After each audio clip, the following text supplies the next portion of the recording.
څو ورځو نه موږ وینو چې په رسنیو باندې په خصوصي توګه په ټولنیزو رسنیو باندې د افغان کډوالو موضوع ډیره ګرمه ده. په هغې هکله زه غواړم چې خپل قانوني نظر در سره شریک کړم. کم زموږ افغان وروڼه چې پی او آر کارډ لري یا افغان سټیزن کارډ لري، هغې خو بیخي د هغې د اندېښمن کېږي نه.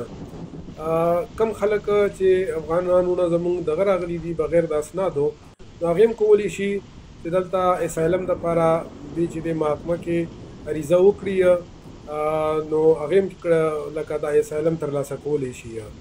بیا یو بل مهم شی چې لکه ډېر زموږ افغانان وروڼه همدلته پخوا دلته راغلي دي، مور پلار یې راغلي، پلار نیکونه یې راغلي دي او دوی دلته چې دی پیداوه شوي دي. پاکستان کې سټیزنشپ بای برت قانون شته دی.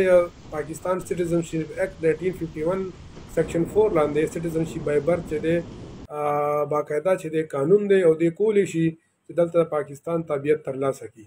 مننه.